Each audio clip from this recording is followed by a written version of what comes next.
രാഹുൽ മാങ്കൂട്ടത്തിനെതിരെ ഉയർന്നു വന്നുകൊണ്ടിരിക്കുന്ന ആരോപണങ്ങളെല്ലാം ശബ്ദരേഖ ഉൾപ്പെടെ കോൺഗ്രസിനുള്ളിൽ വലിയൊരു ചേരിപ്പോരിനാണ് കാരണമായിട്ടുള്ളത്. മാങ്കൂട്ടത്തിൽ പ്രതിപക്ഷ നേതാവ് വി.ഡി. സതീശന്റെ അടുത്ത അനുയായിയായി അറിയപ്പെടുന്നത് കൊണ്ട് തന്നെ വി.ഡി. സതീശൻ പരാതി മുക്കാൻ ശ്രമിച്ചു എന്ന് ആരോപിച്ചുകൊണ്ടാണ് സതീശൻ വിരുദ്ധരായിട്ടുള്ള നേതാക്കളെല്ലാം സടകുടഞ്ഞെഴുന്നേറ്റിരിക്കുന്നത്. ചുരുക്കി പറഞ്ഞാൽ കോൺഗ്രസ് ആകെ നാറിയൊരു അവസ്ഥയിലേക്ക് കൂടിയാണ് കടന്നുപോയിക്കൊണ്ടിരിക്കുന്നത്. ഈ ഒരു വിവാദത്തെ മുൻനിർത്തി സതീശൻ ചേരിയെ ഒതുക്കാൻ രമേശ് ചെന്നിത്തല, ബെന്നി ബെഹനാൻ, കെ സുധാകരൻ ഉൾപ്പെടെയുള്ള നേതാക്കൾ ശ്രമിച്ചുകൊണ്ടിരിക്കുകയാണ്.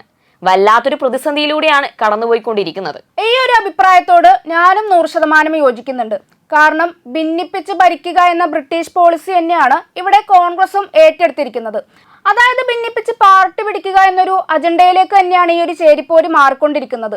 അതുകൊണ്ട് തന്നെ ഇവിടെ നിസ്സംശയം നമുക്ക് പറയാൻ പറ്റുന്ന ഒരു കാര്യം, മൂന്നാമതും ഇടതുപക്ഷം തന്നെ അധികാരത്തിൽ വരുമെന്ന ഒരു കാര്യം തന്നെയാണ്. അത് ഏറെക്കുറെ വ്യക്തവുമാണ്.